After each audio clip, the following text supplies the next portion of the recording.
ఉండవల్లి అరుణ్ కుమార్ గారు నమస్కారం అండి. నా పేరు యష్ బొద్దులూరి, నేను ఒక ఎన్ఆర్ఐ అండి.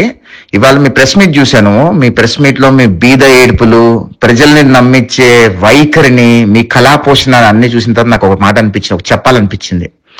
మీరు ఎంత గింజుకున్నా సరే మిమ్మల్ని ప్రజలను నమ్మే పరిస్థితులు లేరండి. మీరు ఒక అవుట్డేటెడ్ పొలిటీషియన్ అనే విషయం గుర్తుపెట్టుకోండి.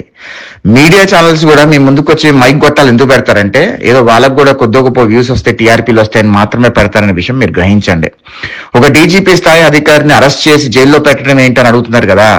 మరి జగన్మోహన్ రెడ్డి హయాంలో ఒక డీజీపీ స్థాయి అధికారిని 5 సంవత్సరాల పాటు సస్పెండ్ చేసి పరిస్తే ఆ రోజు మీరు నోట్లో ఎవరిది పెట్టుకున్నారు, ఏం పెట్టుకున్నారు సార్?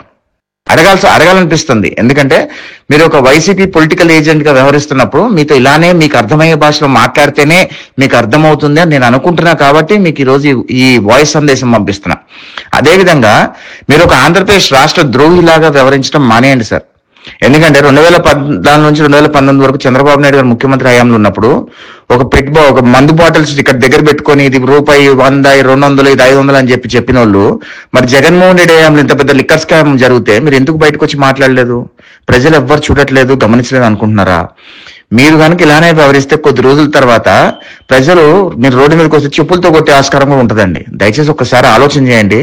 రాష్ట్రాన్ని అభివృద్ధి చెందేలాగా రాష్ట్రం కోసం పనిచేయని చెప్తే రాష్ట్రం నాశనం అయిపోవాలని చెప్పి రాష్ట్ర ద్రోహిగా మాత్రం పనిచేయకండి ఉండవల్లి అరుణ్ కుమార్ గారు అని నేను విన్నవించుకుంటున్నాను. జై హింద్.